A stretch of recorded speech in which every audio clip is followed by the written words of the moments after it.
Hello, class. Welcome to Chapter 3 in our ethics course.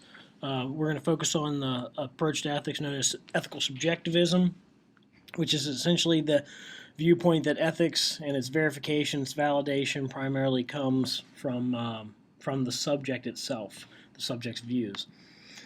So, first of all, we ask the question, what is ethical subjectivism?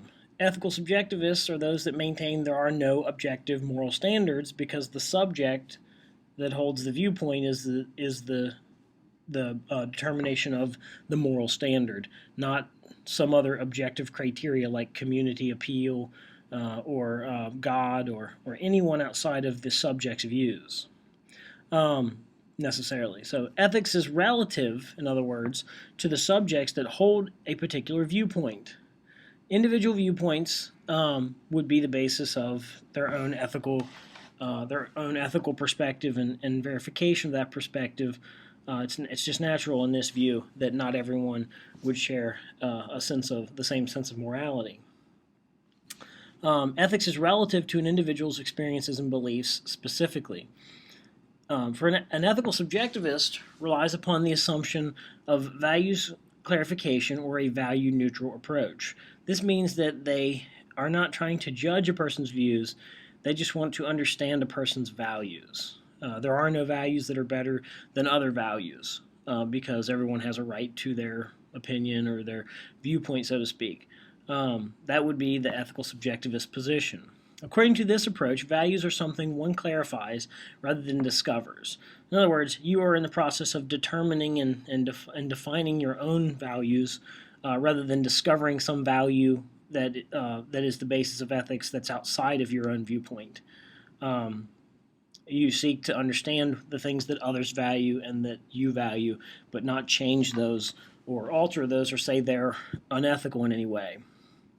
This approach assumes our ethical viewpoint only needs clarification, not to be corrected. We just need to be clearer about what we mean, what we think.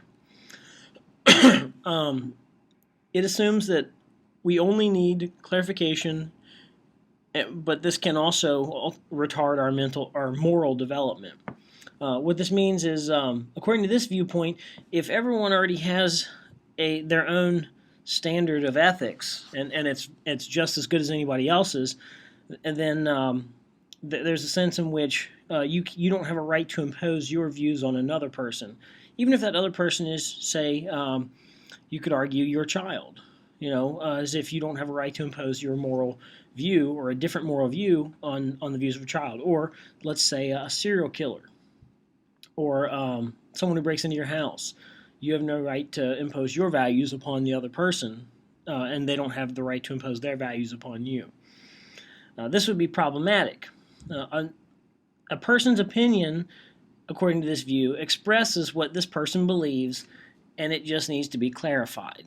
So this is basically appreciation of everyone's opinion being equally valued ethically. So this is what ethical subjectivism is not. Ethical subjectivism is not, or it's sometimes confused with the fallacy of begging the question, if you remember from the earlier material, the earlier chapter, discussing the fallacies. The fallacy of begging the question is not the same thing as ethical subjectivism, to remind you, the fallacy of begging the question is essentially the fallacy is saying that one's own viewpoint cannot be used to justify one's own viewpoint. Right? You're begging the question. There's no evidence provided for that. It is not simply holding a person's beliefs. They are required to provide supporting evidence, self-supporting evidence, based on to support those viewpoints. Right? They can't just say because this is what I think. They have to be able to say, well, this is why I think it. You don't have to agree with them, but in some ways you'd have to respect their right to have their own reasoning, their own reasons for believing their viewpoint. So that's why it's not the same as the fallacy. It's not a fallacy. Ethical subjectivism requires support for one's individual beliefs, although that support and reasoning may be relative to a person's thinking and experiences. At least they have some reasoning to support their viewpoint. They're not just putting forward their conclusion without any evidence and then saying, well, I'm entitled to my own view, and this is my view. Another person is entitled under this theory to say, but why is that your view? You should be able to defend it even if I disagree with your reasons for defending it or your reasoning for supporting that viewpoint. Ethical subjectivism is not the same as emotivism. If you remember, emotivism is the viewpoint that emotions are what determine ethics and there are no real ethical truths. Well, ethical subjectivists believe that moral truths do exist. Emotivists do not believe that moral truths do exist. They think morality is nothing more than an expression of emotion. They do not believe there are any moral truths. So that would be their fundamental difference between a subjectivist and an emotivist. Continuing on, what ethical subjectivism is not. Tolerance, live and let live. Ethical subjectivism does not include any appeal to universal principles. So we can't say that all men are created equal with certain inalienable rights by God. We can't say that according to an ethical subjectivist across the board. We can't say everyone should believe that because every subject is entitled to their own belief and their own reasoning and defense of that belief. There are no universal claims that run across cultures or across individuals. We cannot universally claim that we should tolerate everyone's ethical viewpoint because this is in itself a universal claim. So you can't actually say universally we should appreciate everyone's viewpoint because that in itself would be a universal claim that you can't make because according to ethical subjectivism, ethics is relative, doesn't apply to everyone the same. It is relative to the subject that holds the views and and puts forth the reasoning. It is a relative ethical viewpoint and requires that we cannot make any universal claims. Tolerance becomes an issue under this theory because the theory seems to appreciate tolerance, but the complication is that in being tolerant of another person's viewpoint, you can't say that you must be or you should be tolerant of another person's viewpoint if it conflicts with your own viewpoint. So, for example, according to ethical subjectivists, if I was an ethical subjectivist and I ran across a Muslim and a Christian, and they were having an argument, my viewpoint, according to ethical subjectivism, would have to be that they are both entitled to their view, even though they disagree. However, there's a sense in which they're also not entitled to their own view where there's a conflict. I can't say that one person, the Christian, doesn't have a right to disagree or claim that the Muslim is wrong in saying something like Jesus was not the Son of God. The Christian doesn't have the right to claim that he is wrong, ethically, or that one should not. Let's say that they're arguing over whether someone should honor thy father or mother, based upon a situation. One viewpoint, from the Christian standpoint, is that you shouldn't always honor your father and mother if, in fact, your father and mother, threatens, they ask you to do something that would conflict with, like honoring God. But the Muslim says, he's a very devout Muslim, and he says, no, I must honor my father and mother at all times. That's the rule. That's the rule I have to follow. Even that's got to be part of God's will. So the Christian and the Muslim disagree in this sense as to whether one should always honor thy father and mother. From my perspective as an ethical subjectivist, the Muslim is right, but so is the Christian. And so tolerance, when there's a conflict between these viewpoints, I can't tell one of these people that they are wrong, but I can't say that they're both completely right either. So tolerance becomes difficult because they're both entitled to their own belief and their own reasoning in support of that belief.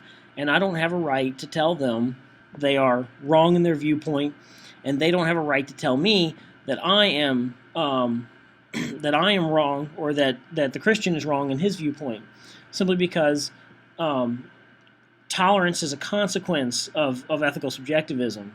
But you can't say that it's universal because that in itself would be a universal claim. So it is a complicated theoretical problem. Moral uncertainty is another issue or can be another issue with ethical subjectivism. Moral uncertainty becomes difficult if one doesn't have their own beliefs or they are or questioning their viewpoints. Then it's hard to maintain a view of ethics if you're uncertain about your ethical viewpoints.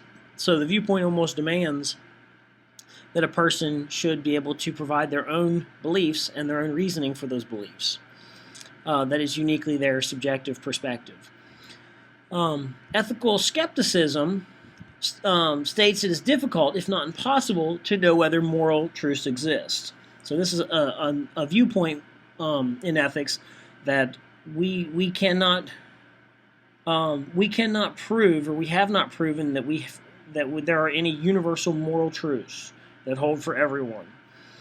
This is in favor of the ethical subjectivists. If you remember, they don't believe in moral truths that are objective. However, they do believe in moral truths that are subjective, that their own beliefs based on their own reasoning. A skeptic would disagree with both instances in saying that there are no moral truths at all. The skeptic is one who questions the possibility of knowledge because there is yet any convincing evidence either way. So they withhold judgment and doubt whether this is provable because there's a lack of evidence there. So they are skeptical of these ethical claims of moral truths. Emotivists, as we discussed, emotivism, we discussed a little earlier that emotivism was not like ethical subjectivism, because emotivists say there are no moral truths and subjectivists say there are moral truths. Emotivism, if you recall, is the view that ethics is determined entirely by emotion, so there are no real truths. It's just an emotional response, and there's no real validation to it apart from that emotional response. And this is not the same as ethical subjectivism, because ethical subjectivists are going to hold that there is a truth for that individual and they can support it with their own reasoning. Now, an interesting reading in your chapter is on student relativism. Stephen Sartre introduces the problem of student relativism in ethics. According to him, he maintains that student relativism is the view that there is nothing true, false, right, wrong, good, bad in any real sense. What he's talking about is, and I can say I've seen this in my class, and maybe you've seen it in some of your classes, students who be in the class and they withhold judgment. They want to say, well, I don't want to say that that's completely wrong, or that the opposite view is entirely wrong. I can see both sides. And now, while it may be true that they see both sides, it's important to realize that relativist position in which one withholds judgment entirely is not philosophical ethical relativism.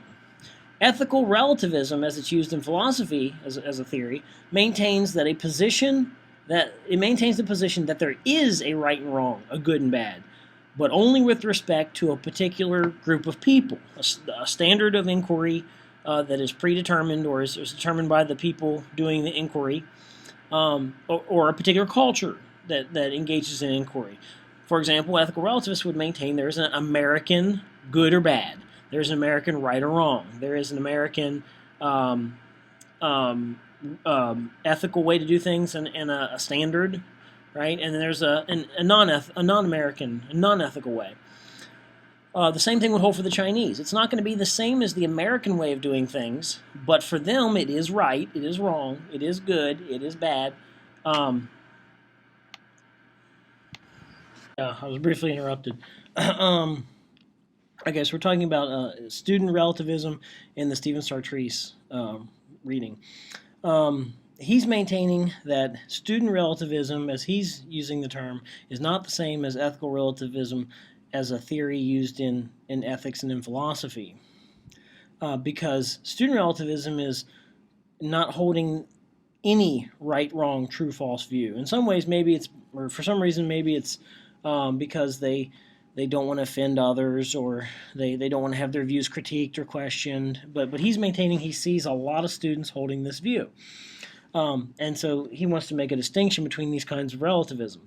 For Sartre, student relativism is used, he thinks, as a defense mechanism to avoid thinking about moral issues. So rather than have the professor ask them more questions, or be forced to consider further questioning, they just maintain that both views are true, or that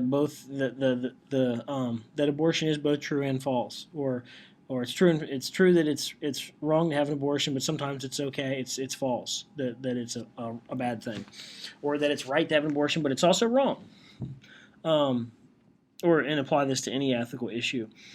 He thinks that a position is achieved through asking questions and seeking to resolve these issues. So you have to take a position for him, he thinks.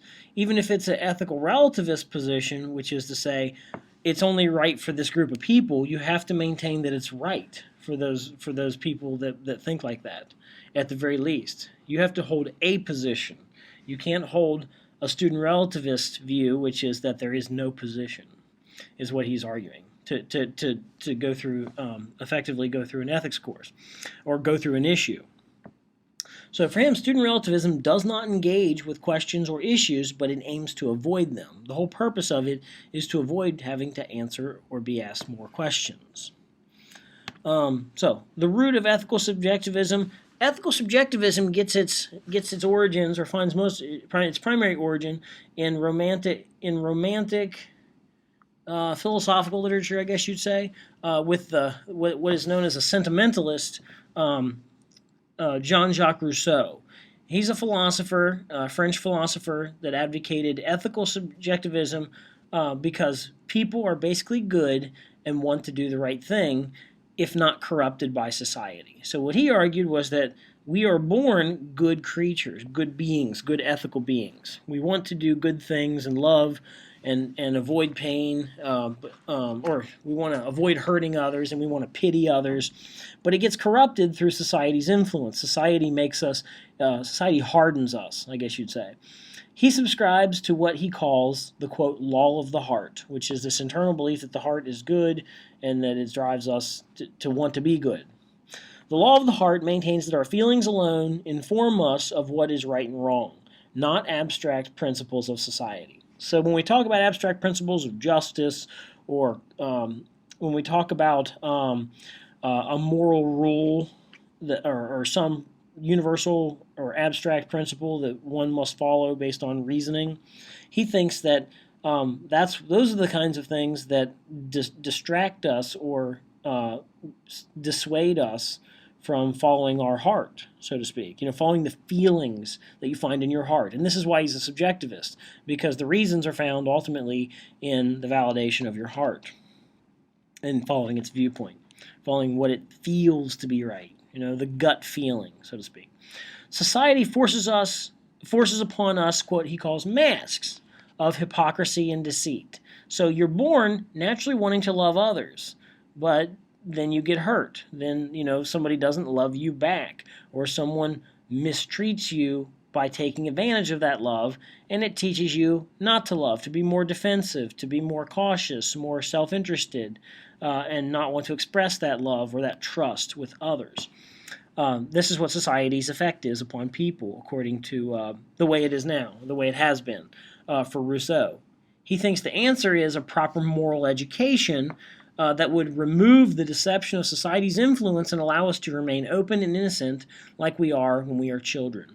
So what he wants to do is take all the children and remove them from society, or put them in places where the only adults that would have access to them would be certain teachers that are going to teach them, and basically keep them from corruption. Keep them away from being tainted by the adult world and the adult problems and the concerns of abstract principles in society, and allow them to develop the sentiments they find in their heart, which are naturally to want to love.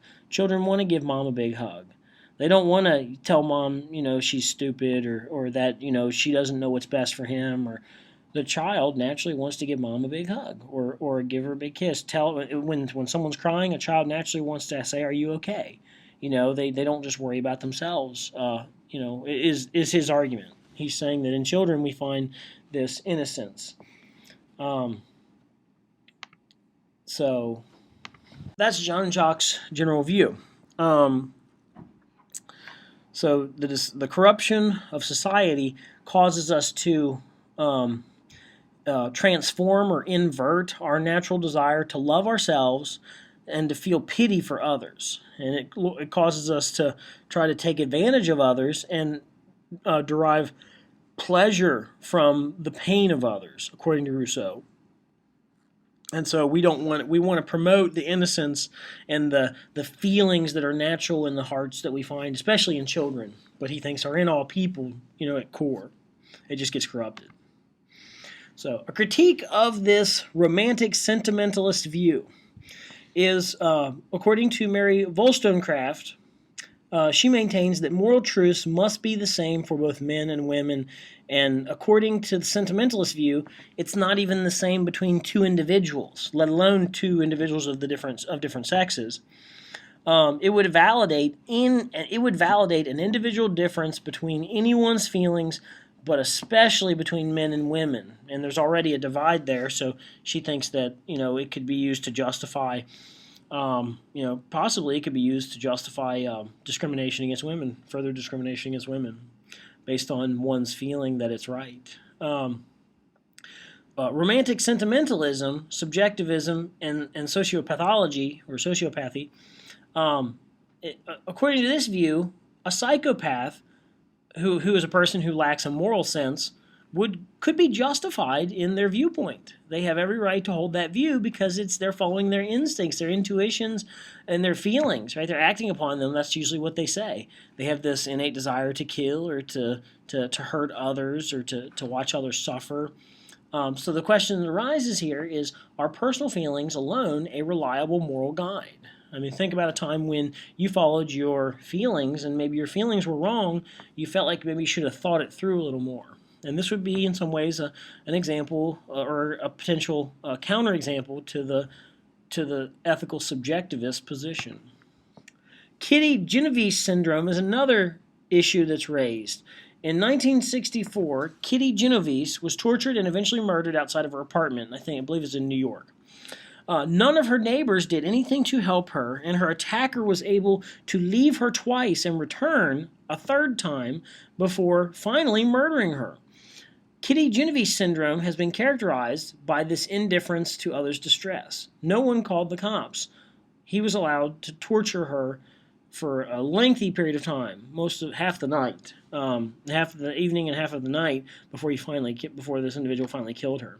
Here's why this is an issue, this syndrome, because it could reinforce the ethical subjectivists. It could be actually suffering from Kitty Genovese syndrome. According to ethical subjectivism, a person's personal feelings are justifiable, and thus, if someone feels like avoiding the situation, they are justified in doing so if they provide reasoning for it, if they can provide clarity and of their viewpoint and explain it. There would be moral obligation. There would be no moral obligation for a sadist to refrain from torturing people. And this is a problem, obviously, because most of us probably don't want to accept that. We want to maintain that people should help others. However, one of the interesting laws that we've seen passed in the past, five or more years, was a Good Samaritan law. Good Samaritan laws were passed in certain states, and the Good Samaritan law, if you've ever seen it, there's a Seinfeld episode, the finale of Seinfeld, deals with the Good Samaritan law, in which Jerry Seinfeld and these other characters are watching a man get carjacked, and they're videotaping it and making jokes about him because he's a large-sized individual. They're making fat jokes about this individual getting carjacked. Well, they get arrested because they violated the Good Samaritan laws, which say that a person must provide assistance to a person in need or in desperate need of attention or help or assistance, as long as it is reasonable to expect them to do so. In other words, it's not going to if someone pulls a gun out, you don't have to take the gun away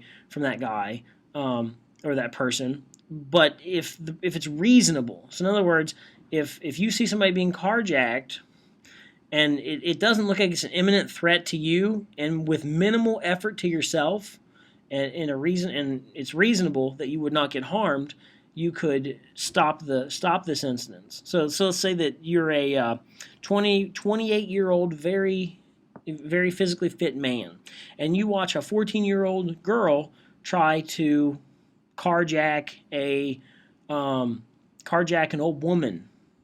If you were in a state or in a place that enforced these Good Samaritan laws, you would be obligated, assuming that the girl didn't have a gun or a knife or something to really threaten your life, but she just tells you to get out of the car, and let her have the car. You would be obligated to assist that older woman, according to this law. So the question here is, does ethical subjectivism encourage this Kitty Genovese syndrome, where people just sit back and go, well, I'm not going to get involved, someone else will, or it's not my responsibility. Another critique of ethical subjectivism, according to Mary Migley, we should make moral judgments. It's a good thing to make moral judgments. We should not maintain that judgments are individually related. That there are no universal moral values. She thinks that it's good to make these kind of universal judgments from a particular viewpoint, because otherwise there's no real moral value or cooperation that arises from this. She maintains that ethical subjectivism incorrectly assumes moral disagreement implies there are no universal moral values. She says if this was the case, it would make no difference whether we tried to convince someone who enjoyed torturing children it was wrong than it would to convince a person Pepsi was better than Coke. She thinks these are fundamentally different. Ethics is not about personal preference. Ethics is about right and wrong for Mary Migley.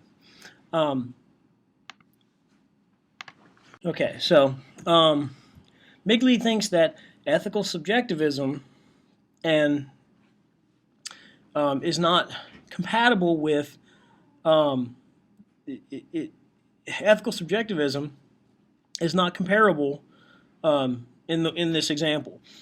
So ethical subjectivism would be like saying ethics is like choosing Pepsi or Coke. And she's saying it's not. It's like torturing a child versus not torturing a child. There are some things that are just universally wrong. That would be one of them for her. So that's one reason that she says ethical subjectivism is false. It's not an accurate theory. The second is that ethical subjectivism incorrectly assumes we cannot be mistaken in our moral beliefs.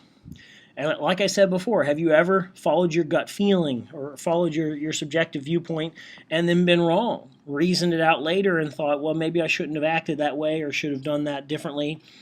Well, this would be an example of, like, for example, she gives the example, when your tastes change, your feelings often change too. So does that mean that your ethics changes? And if that's the case, then is there anything really important about being ethical?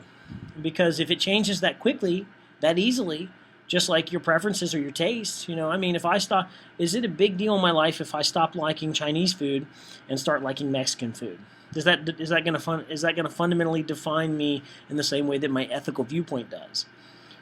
Ethical subjectivism, she's saying, supports that it does, and a lot of us probably would disagree with that, as Migley does. And then finally, the last 3 points. We already pass judgment on our own feelings and actions. So what she's saying is that we are already passing judgment on others, our own feelings and our actions. And so if we pass judgment on our own moral judgments, that shows that we question our moral judgments. We question our own feelings all the time. Since it is natural for us to pass judgment on our own, we should be willing to make moral judgments on others, about others, and their feelings and their thinking in many cases. And the fourth point, in real life, we regard acting upon certain feelings and desires to be immoral. So she's saying kind of common sense morality. In real life, there are certain feelings that are immoral, right? If someone got on the elevator with you and just kind of blurted out, I really miss torturing children. How would you react to that? Or if they said, you know what, I had a really good night last night, I get, beating my wife. how would you respond to that? Would you just say, oh, well, everybody has a right to their own viewpoint? And no, you're probably going to think, something negatively in terms of your judgment. When we desire to hit someone who has angered us, we do not usually act upon this desire or feeling, right? We have this separation of how we feel and how we act. So feelings don't seem to be the best basis for action. There seems to be a bifurcation or a split there, a dissection. Now, finally, ethical subjectivism is disastrous for the weak and defenseless. When desires clash, if both parties' feelings are justifiable and we are not justified in making moral judgments regarding a person's action, the weaker and more defenseless will always suffer. So think about this. If you're less educated than someone, less rational, you can't express your feelings as well as someone else, your viewpoint will always suffer when those two views conflict. And that's essentially Migley's point, is that because of that, ethical subjectivism is wrong, because it can enable others to stomp on the feelings of others, and we actually say it's okay. That's actually acceptable according to this ethical theory. And I don't know that many of us want to accept that. So that's all we have. That's all I have here for Chapter 3's material. If you have any questions about the material, feel free to send me an email, or I can set up possibly a Illuminate session to help you with the material as we move closer to the test. Thank you very much.